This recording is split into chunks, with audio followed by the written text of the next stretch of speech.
Salut à tous, c'est Joubin Dylan de chez Apple 2000. Donc voilà, aujourd'hui je vais vous présenter une machine que j'ai longtemps utilisée, voilà, vers l'âge de 11 ans à environ 14-15 ans. Donc quand je dis longtemps, c'est une que j'ai le plus longtemps utilisée. Donc c'est le fameux eBook G4 de chez Apple en 14 pouces. Voilà, donc qu'est-ce que je peux dire sur cette machine? Donc, pour moi, c'est une des machines euh, portables qui a été, autant des PowerPC, longtemps maintenue, quoi. Étant donné que côté portable, il n'y a pas eu de G5. Tout simplement parce que les G5 ont.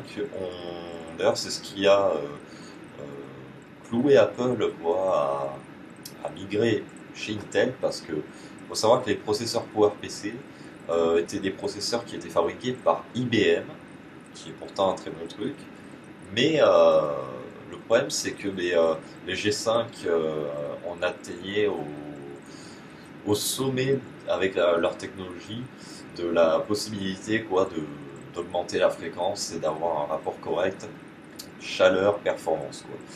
Donc les G5 n'ont pas été utilisés sur les e-books et PowerBook tout simplement parce qu'ils consommaient vraiment trop. Ils chauffaient énormément. Je vous en parlerai avec l'iMac G5 qui est derrière moi, qui est allumé en ce moment même. Il chauffait énormément. Et bon, par contre, côté performance, bon, je parle pour un monocore, hein. Je trouve pas. Je trouve. Il y a de la différence, certes, mais l'e-book que je vais vous parler est un e-book G4 à une fréquence, cadence à une fréquence de 1,33 GHz. Voilà. L'iMac G5 qui est derrière moi est un iMac G5 à 2 GHz avec un processeur comme l'e-book G4. Et je trouve pas que, pourtant il y a de la différence entre 1,33 GHz et 2 GHz, il y a quand même un beau fossé, quoi. Et je trouve pas la différence vraiment énorme, quoi. Je suis même déçu, quoi, parce que les G5 j'en ai longtemps rêvé, quoi. Je me disais, ah ouais, ça doit bien avoir liste, quoi, ce truc. Je parle en monocore. Et en fait, non, quoi, c'est. Je sais pas, quoi. Oui, ils ont augmenté la fréquence, ok. Mais j'ai l'impression que la rapidité a pas tellement suivi, quoi, dessus. Par rapport à un G4, quoi. Alors que l'écart entre un G3 et un G4, par contre, était vraiment significatif, quoi. Prenez juste un G3 900 MHz et un G4 à 1 GHz, je peux vous garantir que la différence, on la voyait, quoi. Tandis qu'un G4 à 1,3 GHz et un G5 à 2 GHz, la différence, quoi, on la voit pas trop, quoi. Donc c'est ça qui m'a un peu déçu, quoi, du côté G5.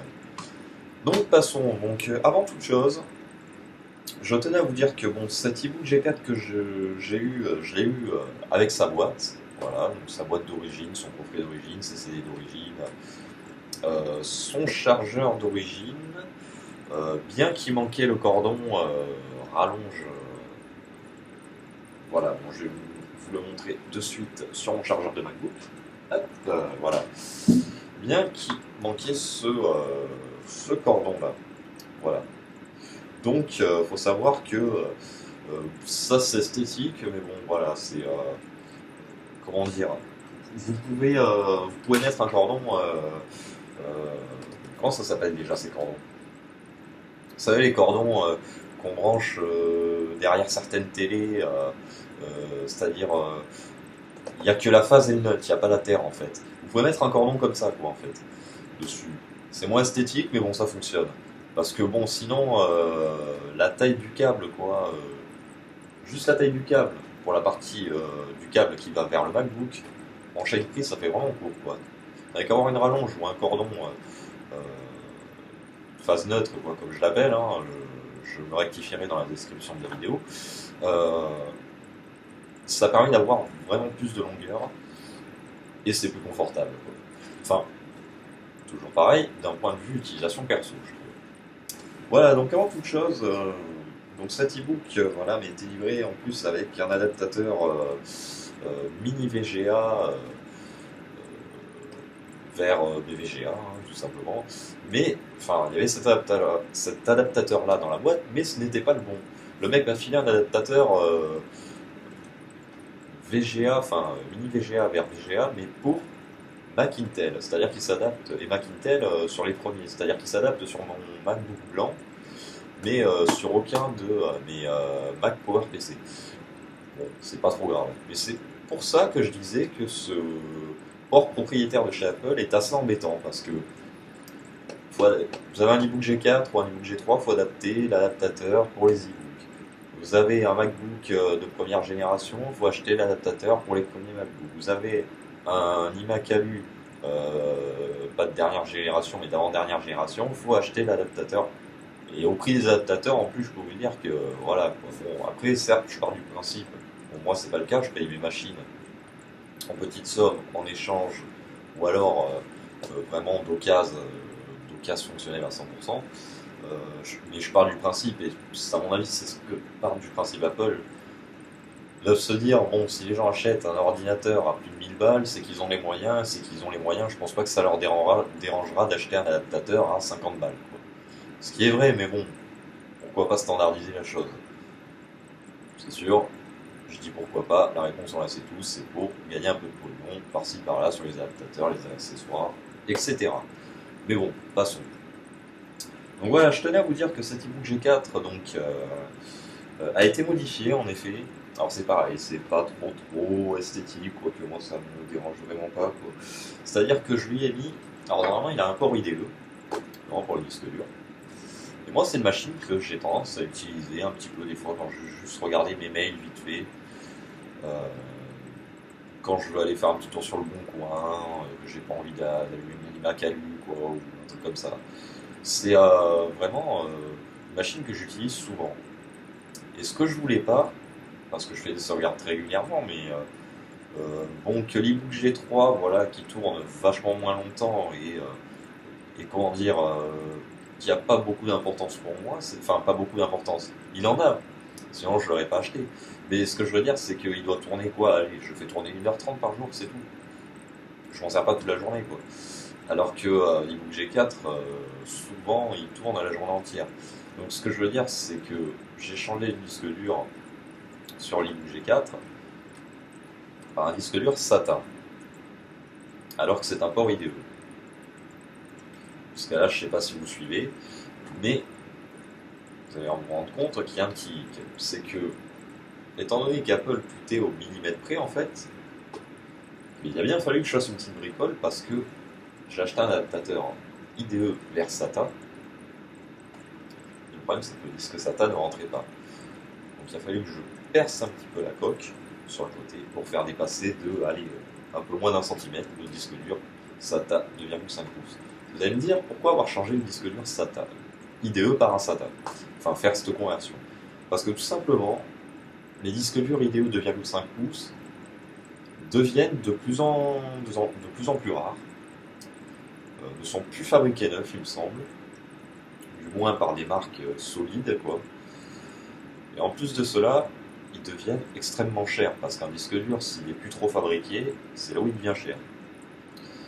Donc du coup, je voulais que, si jamais mon disque dur dans l'ebook crame, je puisse le changer sans payer une blinde, voilà, même en achetant un SATA d'occasion, quoi, et toujours avoir la capacité maximale de l'ebook, qui a une limitation, me semble-t-il, à 120 Go, mais pas sûr de ce que je dis. Je crois que c'est les premiers G4 qui avaient cette limitation à 120 Go. Parce que dedans, c'est un 160 Go qu'il y a dedans, SATA.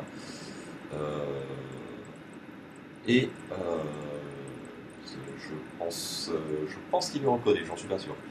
Alors vous allez me dire, oui, pour un 160 Go, pour ceux qui connaissent bien et que ça leur parle ce que je raconte, il y a Samsung qui a sorti, je crois qu'il est toujours, on peut le trouver neuf encore, un Samsung Snip Point, ou je sais pas comment ils appellent ça, IDE 160 Go, 5200 tours minute, 8 mégas de cache, voilà, tout ça en IDE 2,5 pouces. J'avais acheté ce disque, moi, donc pour mettre dans ce même e-book, Et le problème, c'est qu'il n'a jamais marché correctement. Le problème qu'il y a, c'est que même si je décochais euh, dans l'ebook empêcher la mise en veille des disques durs ou un truc comme ça, je m'en souviens plus qu'est-ce que c'est le truc du paramètre, quoi, enfin comment la phrase est dite, ben, le disque dur se foutait en veille, mais hyper rapidement. C'est-à-dire qu'au bout d'une minute, il se foutait en veille. C'est-à-dire l'exemple tout, enfin, complètement débile, quoi. Mais vous bossez dessus. Euh, je sais pas moi, vous faites, je sais pas, vous importez des images, ou vous faites un montage ou un truc comme ça. Vous allez boire ou vous allez pisser un coup pendant une minute, vous revenez, ouais, mais vous voulez charger une image, ben, le temps que le Mac, enfin que le disque dur se réveille et de ça, ben, vous avez la petite roue magnifique multicolore qui se enclenche, quoi, avec le logiciel qui sait plus trop où il pète parce qu'il comprend pas, il demande un truc qu'il n'a pas. Enfin, c'est hyper chiant, quoi, franchement. Et le pire, c'est que ce disque dur ne le faisait pas au départ. Et sans toucher à rien, du jour au lendemain, il s'est foutu à son travail toutes les minutes, quoi. Chose qui m'a gavé, quoi. Donc, je l'ai renvoyé, ce disque dur. Je me suis fait rembourser, hein. Je dis, il a tourné comme que dalle. Bon, moi, j'ai ce défaut. En plus, ils en avaient plus qu'un en stock. C'est moi qui avais pris le dernier en stock. Ils n'allaient pas en recommander, hein. C'était la fin, quoi, du truc. Donc il me dit, de toute façon, on va être obligé de vous rembourser. Je lui dis, de toute façon, ça m'arrange parce que j'en aurais pas repris un. Parce que bon, c'est pour qu'au bout de 20 mois, il me fasse ça le truc. Je lui dis, ça vaut pas le coup, quoi. Donc du coup, ben, je m'étais retrouvé avec mon vieux disque dur 60 Go sur mon ebook G4 à 4200 tours minute. Voilà. Donc bonjour la lenteur, hein, parce que ça, c'est pareil, des disques durs 4200 tours minute. Je peux vous dire que côté latence, c'est pareil. On est bien servi, quoi. Avec 2 mégas de cache, quoi. Et mais j'en pouvais plus, quoi. C'est-à-dire que j'arrivais au point là où je me servais plus de cet e-book, quoi. Et chose qui est dommage. Jusqu'au jour où sur Amazon, alors je fais pas de déplacement de produits ni rien, mais je me fournis que sur ce site. Alors et puis j'ai jamais eu vraiment de problème sur ce site. Alors bon, moi je m'en fous, hein. Franchement les placements de produits, j'en ai strictement rien à foutre, hein. Je vous le dis direct, c'est pas ça qui changera ma vie, ni la vôtre, hein, de toute façon, hein, parce que le placement de produits, euh, c'est voilà, au bout d'un moment, vous entendez ce que je dis, vous écoutez mes conseils, libre à vous de les choisir ou pas, hein. C'est pas une incitation, hein, je vous fais juste des conseils, libre à vous de dire ok, ok, vous êtes libre. Mais moi je le fournis exclusivement sur Amazon, donc vous entendrez souvent ce site marchand revenir. Voilà, pas pour faire leur pub, mais bon, enfin, un peu quand même, parce que bon, ils sont sérieux, même si malheureusement, et ça, c'est un truc qui me plaît moins, c'est apparemment, il y a un reportage que j'ai regardé, les conditions de travail sont complètement dégueulasses. Faudrait que ça change quand même, parce que bon, c'est pas top, mais bon, passons. Moi, je le fournis sur voilà, donc, le site Amazon, et j'ai repéré un adaptateur qui transforme l'IDE en SATA, quoi. En SATA 1, 2 et 3 peut-être, je m'en souviens plus, pour 7 euros, frais de port compris et tout ça. Donc bon, mais, j'ai dit pas de souci, bon, je l'ai reçu nickel. Et, euh, et donc je l'installe, et là, mais même s'ils mettent adaptateur ultra slim, machin, tout ce que tu veux, déjà un port IDE prend un peu de place, et un port SATA prend un peu de place. Alors on a vite fait voilà, de bouffer de la place sans compter la fine épaisseur de la carte électronique. Donc ce que j'ai fait sur cet e-book, je vous montrerai ça de suite. Voilà. Donc on peut voir que la plaque est un peu gondolée, j'ai fait de mon mieux, mais ça appuie sur aucune électronique ni rien, ça appuie pas sur l'écran, ça appuie juste sur le rebord. Donc j'ai fait ça. Voilà. Et là c'est un disque. Donc j'ai bien isolé avec du scotch pour éviter que tout le métaux touche la carte. Voilà, donc là c'est un disque dur Serialata Western Digital. C'est pas un Scorpio Blue parce que les Scorpio Blue c'est de la grosse daube, quoi. Honnêtement, c'est un, je sais pas, il y avait rien dessus, c'est un standard, quoi. Enfin c'est une écriture noire avec un petit logo rouge fragile, quoi, au dessus, et c'est tout. Et donc voilà, quoi, j'ai mis ce disque dur, les performances s'en font bien ressentir quand même. Bon, ce petit truc de 1 cm qui dépasse, franchement, ne me gêne vraiment absolument pas du tout, hein, parce que si on regarde sur un PC, une carte Wi-Fi, PCI, MCI, c'est pareil, hein, ça dépasse un peu, donc bon, je veux dire, c'est pas tellement dénaturant que ça. Donc maintenant, je vais vous présenter cet e-book. Bon, c'est pas grande nouveauté, quoi. Je vous le dis de suite, côté connectique, par rapport à un G3. malheureusement. Et voilà, bon, j'arrête de vous spoiler, je vous présente ça de suite. Donc, côté port, donc, nous avons toujours le port anti-vol ici, le fameux port modem 56K, le port Ethernet 100 Mbps, un Firewire, hop, ici 400, deux ports USB 2, pas un, c'est un peu normal quand même, un mini VGA, voilà pour leur fameux adaptateur, et une petite prise casque, voilà. Mon rafistolage quoi, pour le disque, voilà. Donc le petit système idem, voilà, avec, comme vous pouvez le voir, le crochet qui se déploie, hop, voilà. Là, cette fois-ci, ici, nous avons donc, comme d'hab, le même port de recharge, que ce soit sur les e-books G3 ou G4, ça ne change pas. Et là, nous n'avons pas un lecteur CD à tiroir, nous avons un manche-disque qui, celui-là, par contre, est en très bon état. Donc, bon, comme quoi, des fois, ça dépend des séries. L'aération qui est un peu plus grande vu que c'est un 14 pouces. Voilà, donc, coque avant, hein, voilà, hein, comme d'habitude, hein, c'est pareil, plus ou moins. Coque arrière, donc pareil, les Chatterton sur la batterie, c'est pour identifier ma dongle de souris en fait et ma souris en fait, sans fil. Donc la batterie qui est ici, qui est bonne, celle-là cette fois-ci. Et voilà, c'est tout ce qu'il y a de spécial quoi, à présenter. C'est un peu comme les autres. Le chargeur, c'est strictement le même. Hop, voilà. Donc à l'intérieur, donc nous avons un blanc. Alors celui-là il m'a été vendu et le propriétaire était vraiment très très très soigneux. Donc et non fumeur. Ce plastique restera blanc, bien blanc, voilà, et pas jauni par la fumée de clope quoi. Et là on peut voir vraiment un plastique très très très blanc. Ce que vous avez entendu là, c'est un Galaxy J qui pète un plomb au niveau du vibreur. Enfin, je sais pas si vous l'avez entendu, mais bon, bref. Passons. Voilà, donc je disais, oui, là nous avons un plastique vraiment très blanc, quoi, ce qui est vraiment assez beau, quoi. Et là, nous pouvons voir que le clavier n'est plus transparent. Alors, je sais plus si vous allez voir la différence, mais c'est vraiment un plastique, quoi, comme sur la coque, quoi.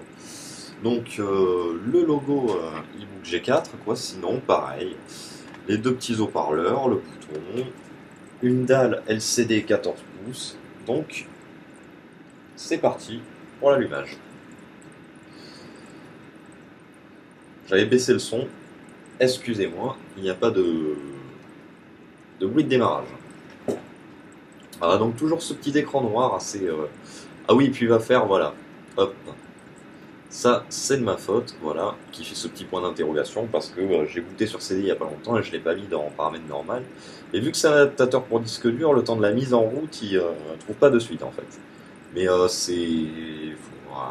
ça gêne vraiment aucun truc. Voilà, donc là, ça démarre, ça démarre, ça démarre. Alors, il est sous Léopard, voilà, macOS X Léopard 10.5.8.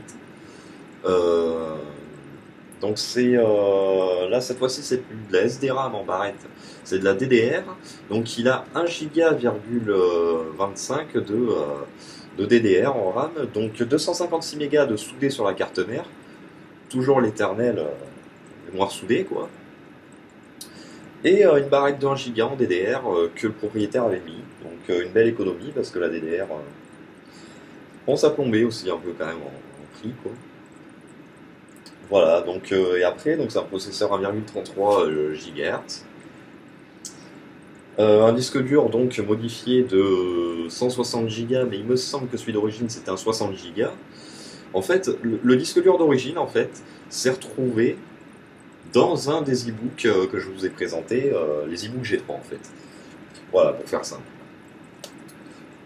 Donc, voilà, donc côté luminosité, hop, c'est bon. Je vais, même si ça sert à rien, augmenter un peu le son. Donc voilà, donc à propos de ce Mac, Donc par contre, est-ce que c'est la dalle qui a mal vieilli ou pas? Je n'en sais strictement rien, mais je trouve que les couleurs, malgré des réglages dans les paramètres, sont plus, je sais pas comment vous dire, plus fades en fait que les dalles d'Ebook G3. C'est-à-dire le rouge n'est pas un rouge pétant, quoi. C'est un rouge un peu pâle, quoi. Donc je sais pas, c'est peut-être la dalle qui a mal vieilli. Donc pour revenir au système, donc là nous sommes sous macOS X, donc comme dit avant, Léopard, donc qui est la 10.5.8, donc dernière mise à jour, hein. Voilà, donc il y a un système qui a été arrêté, qui date de maximum de 2009, voilà. Donc là nous avons le processeur 1,33 GHz en G4 et 1,25 Go de mémoire. Hop. Donc maintenant pour les infos supplémentaires, donc alors on a du Bluetooth sur celui-là. Alors j'ai eu un autre eBook G4 quasiment identique, je n'avais pas de Bluetooth avant. Et sur celui-là on en a. On a du Wi-Fi. Bien sûr c'est du Wi-Fi B il me semble. C'est pas les derniers Wi-Fi, mais bon ça suffit largement. Hein. De toute façon, sur ce type d'ordi, il n'y a pas besoin d'avoir les dernières normes, moi j'ai envie de dire. Par contre là, ce qui est marrant c'est que voilà, donc là on est sur une ATI Mobility Radeon 9200. Et on verra, nous avons que 32 mégas, comme le précédent e-book. Je pense que ça aurait été bien, perso, de mettre une carte avec 64 mégas de VRAM sur ce modèle qui est quand même un peu plus récent. Nous avons la même résolution, 1024 par 768. Voilà. Après, c'est vrai que je trouve ça un peu faible quand même. Donc, pour revenir à macOS Léopard, donc, alors je vais vous parler un peu de mes impressions. Donc moi, j'aime mieux macOS Léopard par rapport à macOS Tiger, voilà. Tout simplement parce que bon, je sais pas si vous voyez, mais je trouve qu'il y a quelques petits détails qui font que, voilà, c'est un peu mieux, quoi. Ensuite, au-delà de juger au niveau de l'apparence du système, étant donné que c'est le dernier système à avoir été compatible PowerPC, il y a plus d'applications compatibles avec Léopard, malgré, alors c'est un truc que j'aime moins, sa petite lourdeur, que sous Tiger en fait, ou Tiger. C'est-à-dire que, exemple, vous avez un excellent navigateur qui est très léger pour des petites tâches, qui s'appelle Radon Browser. Même maintenant, vu que le projet a été abandonné, je ne sais même pas si il existe, il est encore téléchargeable. Sinon, au pire, si vous le voulez, dites-me-le dans les commentaires, hein, enfin, je vais vous décrire, et je vous l'enverrai en zip sur un hébergeur tel que Mega ou un truc comme ça. Donc c'est un navigateur hyper léger en fait, mais quand je vous dis hyper léger, c'est que ça vous redonne du punch à un max, c'est impressionnant. Alors bien sûr, il est question si on a envie si on n'a pas d'autre choix, il n'est pas trop question de regarder des vidéos YouTube quoi, ni rien, mais par contre quand vous allez faire un tour sur Facebook ou sur le Bon Coin, ça permet à des sites récents comme ça qui sont bourrés enfin des pages vachement plus lourdes qu'à l'époque où ont été conçus ces ordi, ça permet de leur mettre vraiment un coup de fouet quoi vraiment. C'est-à-dire que c'est vraiment, c'est pas non plus hyper fluide, mais je dirais même pas hyper lent. Je dirais c'est pas non plus, enfin c'est pas lent du tout quoi. C'est vraiment, c'est entre c'est entre rapide et très rapide en fait. Et c'est vrai que ça c'est vachement pratique. Alors après pour télécharger, il me semble que c'est un vrai merdier. Il fallait un outil qui sache télécharger en plus qui était fourni avec. Puis après tout ce qui est YouTube et de ça, il me semble qu'il ne supporte pas. Sinon après en navigateur récent, donc alors attendez, je lis pas mon texte mais j'ai un peu du mal sur la prononciation. Vous avez Rocat. R-O-C-A-T. Donc faut trouver, pareil, il faut fouiner un peu une version SP pour Léopard. Donc c'est un navigateur qui en fait est plus ou moins léger. Je le classerai quand même en moins rapide que Radon Browser, qui est le précédent, Radon Browser. Roccat, en fait, c'est un navigateur qui est, on va dire, un peu plus lourd, mais rapide. Je sais pas si vous voyez le truc, en fait. Il a sa lourdeur, mais du fait qu'il a été codé pour, comment dire, avec quelques derniers trucs qui permettent d'afficher correctement les pages, ça force moins, entre guillemets, sur le Mac, en fait. Ça le fait moins planter. Mais donc, on gagne quand même un certain gain de rapidité, malgré que le navigateur soit quand même un peu lourd. Et surtout, là où on gagne, c'est côté compatibilité des applications. Enfin, des applications des pages. Alors, à part YouTube qui veut toujours avoir la dernière version de Chrome, sinon votre navigateur est obsolète, machin chouette. Pareil pour Gmail. Bon, ça, ouais, on se demande pourquoi ils font ça. Hein. C'est pour que tout le monde, pour qu'ils aient le monopole avec Google Chrome, hein, quoi. Mais bon, ils sortent une version de Google Chrome sur PowerPC, je la télécharge de suite, hein, moi. Hein. Même si elle est un peu lente, à la limite, s'il faut ça pour regarder des vidéos YouTube tranquillement ou un truc comme ça, ils ont qu'à le faire. Hein, quoi. Mais bon, ça, passons, c'est des trucs que je comprendrai jamais. Toujours pour une histoire de fric. Et c'est pour ça d'ailleurs que je soutiens quand même un peu Linux. Mais sinon, ouais, il y a quelques navigateurs qui tournent encore pas mal sur PowerPC, mais je ferai une vidéo exprès là-dessus. Alors, avec quels moyens, je ne sais pas encore, parce que capturer un écran sur un PowerPC, ça risque d'être chaud, à la limite, voir sur le G5 ou sur le G4 que j'ai derrière moi. Sinon, ben, je le filmerai comme je pourrai, mais bon, je vous essaierai de vous donner en contrepartie le maximum de détails. Donc voilà, c'était tout. Oui, bon, à la limite, ce que je peux vous montrer en supplément sur ce petit e-book G4, hein, c'est pareil, comment changer facilement sa RAM. Voilà, et là vous allez voir vraiment que tout est bien mis comme il faut, la trappe est vissée correctement avec ça. Bon, je vais pas vous la dévisser parce que bon, c'est.